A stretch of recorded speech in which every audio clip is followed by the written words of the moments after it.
Welcome to PrizePicks on 5 on the 5 Reasons YouTube channel. I'm Ethan Skolnick. You can follow me at Ethan J. Skolnick at 5 Reasons Sports. I got David Eversole. You can follow him at David W. Eversole. Make sure you download the PrizePicks app from the Google Play Store or the Apple App Store or from PrizePicks.com.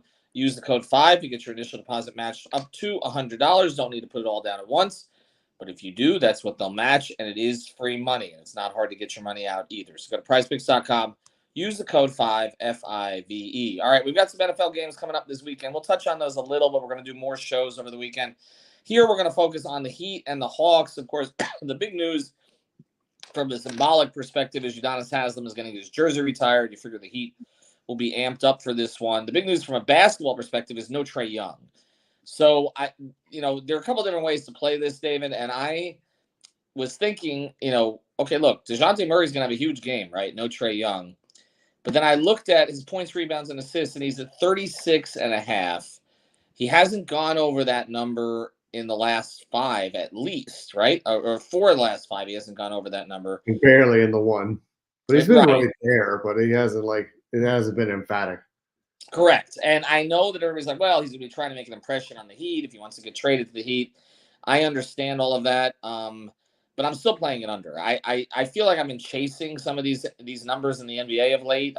We're taking your philosophy of going under on some of these. I'm going to play him under tonight on 36.5. The guy who always hurts the Heat is Bogdanovich. Actually, I would worry a little bit more about him and Jalen Johnson tonight. And I think they have enough. They'll spread the ball around enough. I think DeJounte will pick up his assists tonight, but I think the scoring will be a little bit down. And the other one I like rebounds, 4.5 rebounds. I really like that. That one is the one I might play over. But I think the points are going to be less than people think. I don't think necessarily that just because Trae's out, he's going to end up with 29 points. And then the other one, and then I'll go to yours here, is I like Tyler Hero over 22.5 points tonight. The volume is going to be there. He has typically played better at home. You can see he's been a little bit up and down of late, but that last game was weird in Toronto. I'd kind of throw that one out for everybody on the team. I'm going to go over 22.5 tonight. He doesn't defend Trae much when Trae plays, but he does get caught up in that a little. He doesn't have to worry about that tonight, and I don't know that Bogdanovich is going to give him trouble defensively. So I'm going to go with Tyler over the 22.5. What do you like on the Heat side? Well, speaking of energy, I think finally we might see a Jimmy Butler appearance in this game. This feels like, the UD game. Yeah. Like Jimmy's going to want to show up for this game. He was out at the FAU game last night. He's kind of getting back into it a little bit. I feel like tonight could be like an all-around Jimmy game. And his numbers have been so down throughout the whole season. I think it's kind of a buy low opportunity. I'm going to take him over this 10 rebounds and assists. Mm-hmm. I can see him like 7 and 5, 6 and 7, something weird like that. But I feel like he's gonna kind of get involved throughout the whole game, not just like picking his spots. I feel like on the rebounding side and spreading the ball around.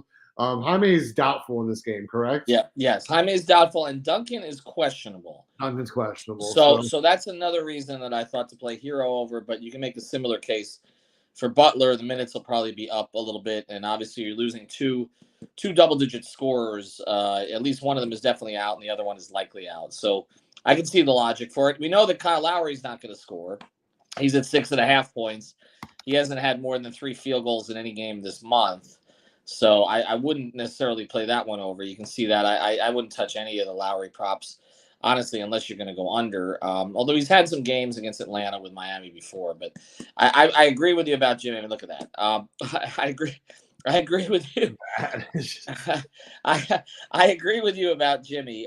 Anything on the Atlanta side that you like? Maybe Sadiq Bey. Yeah. He's at 13.5. He could be one of those random Heat scrubber. Well, he's hurt the Heat. He's hurt the Heat. Yeah. So, he's one of those guys, like you say, that they play Atlanta so much. Yeah, I feel like everybody on the roster has a day against the Heat at some point. So I'm going to take them at him over 13.5 points would be probably my pick. What about Capella? My concern about Capella, I would not take him from a scoring perspective because Trae sets him up a lot.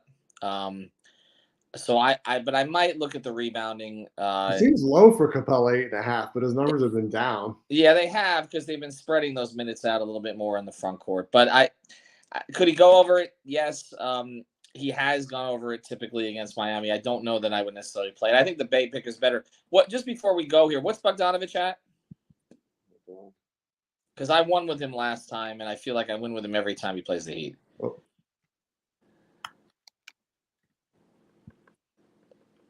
Is he not on the board?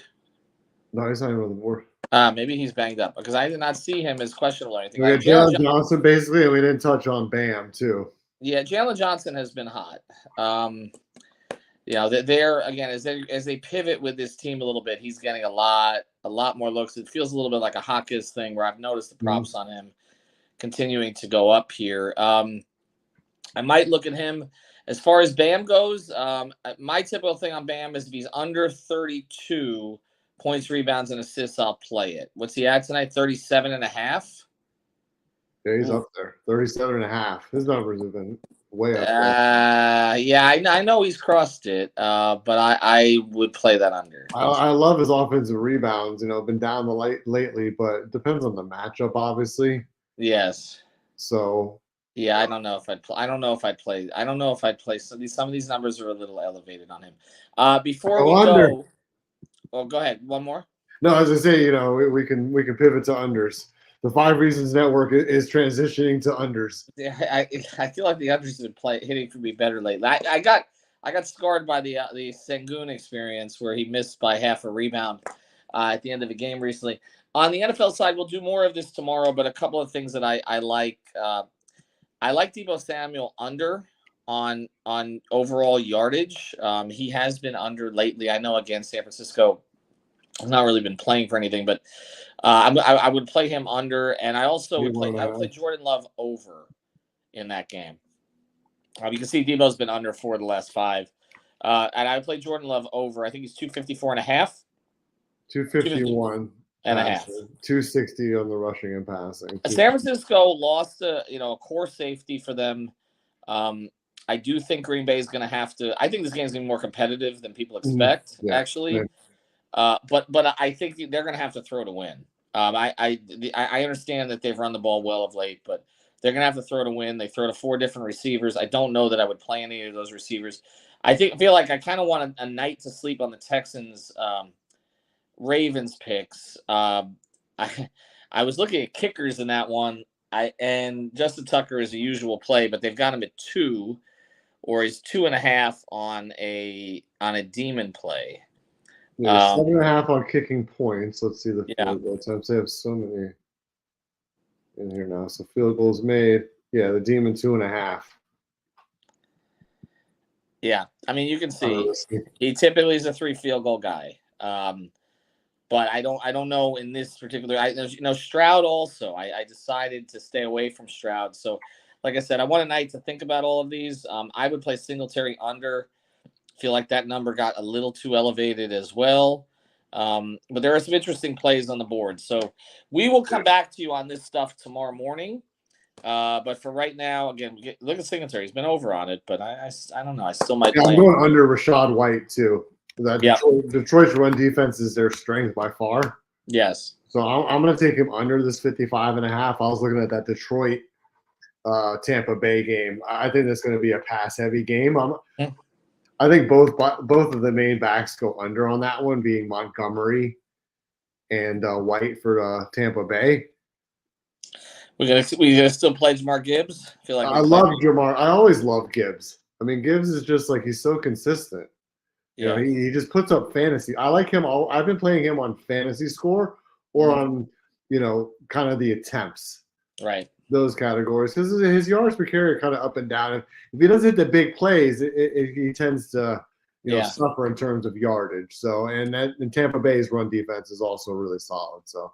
All right, so take a look at those. We'll have more for you over the weekend. Again, on the Heat plays tonight. We both like Tyler and Butler over on some things, and DeJounte Murray again. I'm going against trend here. Going to play him under, so we'll see how that works out. For David, I'm Ethan. Use code 5 FIVE.